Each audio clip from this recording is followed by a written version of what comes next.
You mentioned before about studying improv.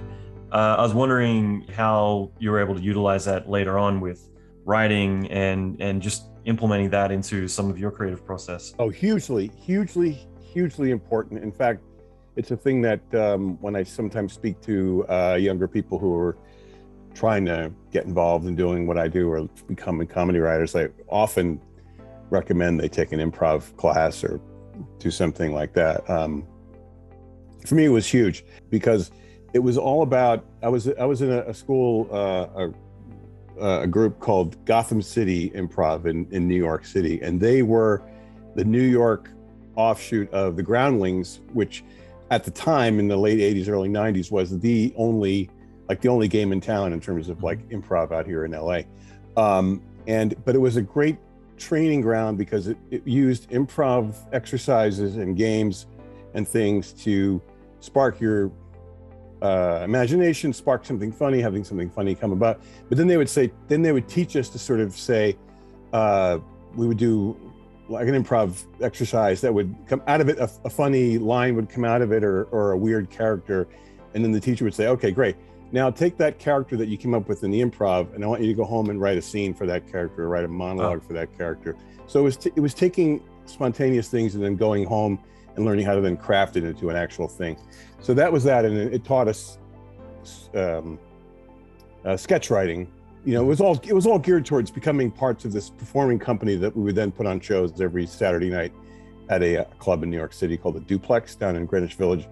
And but it was training you to write sketches. It was all spontaneous, and then the essence of improv, it's a cliche, is this thing called yes-anding, you know, which is where if someone starts a scene and you go, wow, it's really snowing really hard out here, and then the next person's supposed to agree with that and say, yes, and my car is buried under 6 feet of snow, whatever, and then, oh yes, and then it becomes a scene about them shoveling the car out of the snow. But it's all building on what the previous person said. And that's really so much of what being in a part of a writing staff of almost anything, even if of anything, any kind of collaborative thing it's building on what the other person said. But so much of what being in a writer's room of the Simpsons or an Officer Family or anything is that spirit of being open to new things and taking what the other person said and helping build to it and, you know, work off of that. And so, yeah, so improv was really hugely instrumental for me. Love that. That's so cool. I think, again, just having a bunch of very, very talented comedic writers being able to clash together and do some amazing stuff. You know, I can imagine there's a lot of fun stories there. I'm curious too, like for you with The Simpsons, like how did you first get involved with the show? Well, of course I was aware of it. When The Simpsons first came on, was just around the time I was starting to get interested, involved in doing this improv stuff. I was aware of Matt Groening's work before that from his cartoons and Life in Hell. And then I remember seeing the early Simpsons shorts on the Tracy Ullman show, which I enjoyed. And then when the show came on itself, it was right when I was getting involved in comedy with these other people doing improv comedy. And we all watched it. It was like, oh my God, this is the greatest show of all time. And everything stopped on Sunday night to go. And we'd watch it all together in our group and everything like that. So we were instantly fans of it. But my getting involved in it stems from the very first job I got as working on a sitcom, on a primetime sitcom, after I'd done the sketch comedy show and some other things, animation, some other things. But I was on this show it's a show that was called Homeboys in Outer Space, and it was on the UPN network that doesn't exist anymore. And it was a very silly show, very fun, not trying to be serious in any way. It was just a goofy show set in space, and it was a parody of like Star Wars, Star Trek, anything like that. It was my first job, but on the show, working as consulting producers were these two guys who had just gotten an overall deal at the studio, which was Disney. And that was Al Jean and Mike Reiss from The Simpsons, who had been the showrunners on The Simpsons and then had done The Critic. And at the time, they were sort of taking a break away from The Simpsons. They had their own deal to make their own stuff. And that's why they were working on Disney. So I got to know them from there. And then the next season, that show, Homeboys in Outer Space, got canceled. And then they created a show of their own, which was called Teen Angel, and they hired me to be on the staff of that show, and I really enjoyed working with them there. And then over the next couple of years, we still find ourselves working on various things together. I worked on a show called The PJs, which starred Eddie Murphy, which was an animated show, and they were consulting on that. And then we really got along, and they liked me. And then they eventually went back to The Simpsons. Al became the showrunner of The Simpsons, and I was working on some other thing, another show. And Al just called me one night and said, hey, I'm running The Simpsons now, and someone just left, and we have a position open. Are you interested in coming to The Simpsons? And as it turned out, it was perfect timing, because this other show I was on was close to the end. The writing was on the wall that it was going to get canceled, and then it did.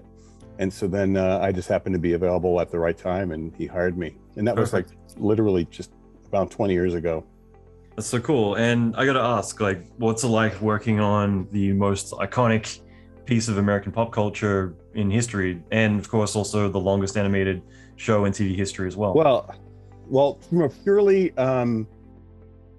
personal career, whatever you want to call it, standpoint, it's been unbelievable, because just from a pure standpoint of having a job, it's the greatest thing of all time, because I know I just spent a lot of time talking about this show got canceled, this show got canceled. That's the life of for the most part of when you're doing this kind of thing, is that you get on a thing, you kill yourself to get on a show, and it lasts one season or less than one season. If you get the second season, you're celebrating. And it's very nomadic in that way, and you're hoping to, hope I can get on this one, or hope I can get this, hope this doesn't go. So then to be able to join the staff of The Simpsons, which at the time when I joined, it was in its 13th season, and no one thought that it would be still going, 20 years later, I don't think. But it was still like, wow, I'm going to have this job for at least a couple of years, as long as I play my cards right. Here it is 20 years later.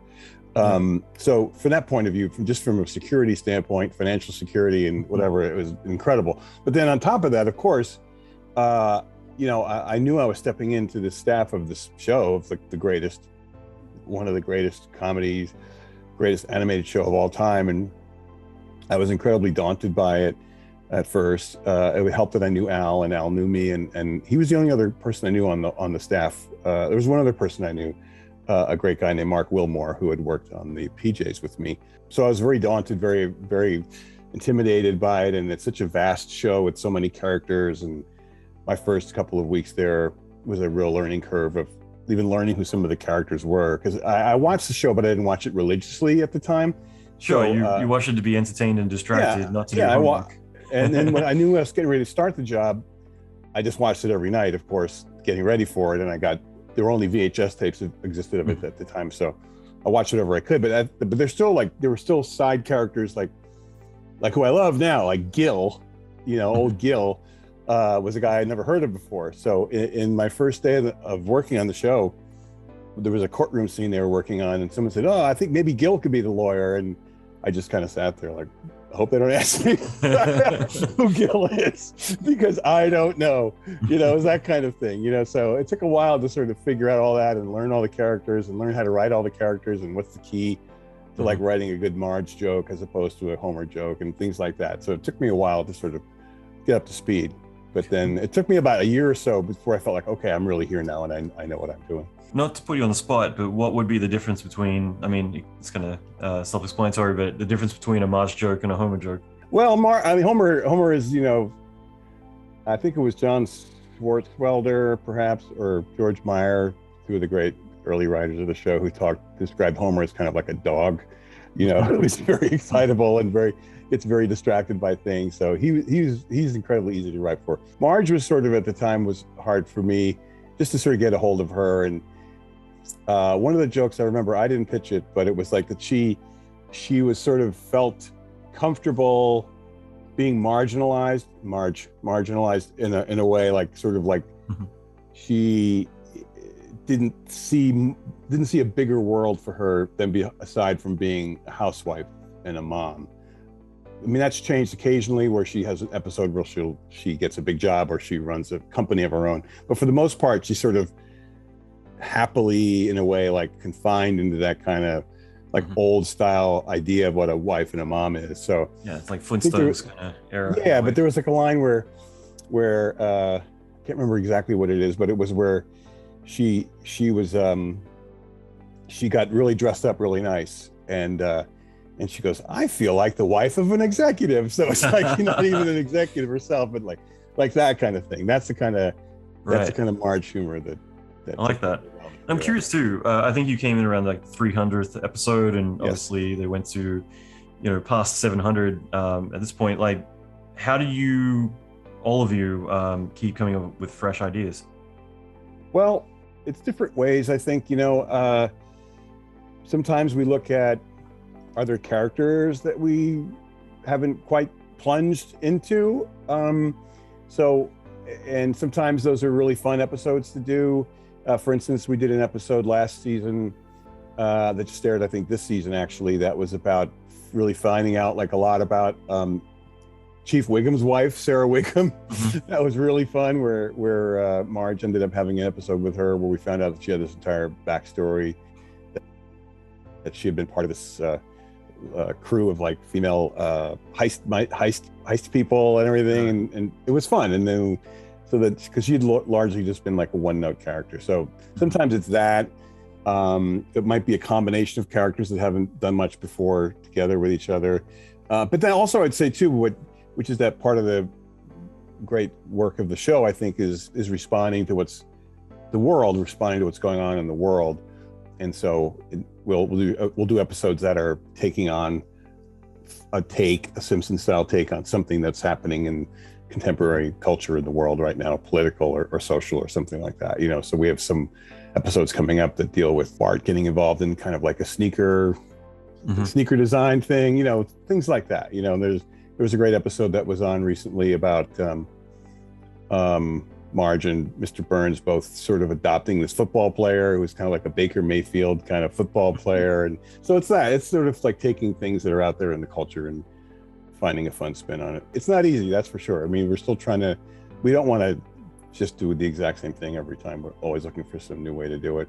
And that also led to, I think, one of the great episodes of the last few years was this one we did that was on recently, which was a two-parter, which was our version of like a Fargo type streaming drama that was really, really fun. That was written by a great one of our newer writers, Cesar Mazarregos. That was a really great two-parter, kind of like our version of a Coen Brothers movie, a Fargo type thing with about Ned Flanders finding some money in the woods. That's great. I got to pick it back up again. It's been a while, so yeah, I think I'm inspired. Obviously, you've got an immense amount of experience working all these different shows. For you, do you still dread writer's block or the blank page with the blinking cursor, or is that something Absolutely. you've No, I'm actually going through that right now. This is very minute. So you're actually doing your podcast. It's been I'm doing my job. I'm distracting you. An excellent way of distracting me from a script. I'm on a script assignment for The Simpsons right now. Cool. That I'm very excited about. I love the idea, and we spent a lot of time in the room breaking it down and coming up with the beats and everything. But it still comes down to that moment of like, okay, now I got to do this. Yeah, I feel that way every single time with everything I've ever done, where it's that daunting of like, I got to do it again. I feel pretty good about what I've done before, and maybe what I'll do is I'll read the last script, because I tend to take the last script that I wrote and I kind of plug in the outline of this current one on top of that, so it helps format it, but it also helps me to sort of, I'll read through that last one. I'll say, oh, okay, I wrote this one a year ago. It's pretty good. I know what I'm doing, but I still have to convince myself that I know what I'm doing. So every time. I like that, though. It's kind of makes it feel like you're not starting over. It's like it's a continuation. Yeah.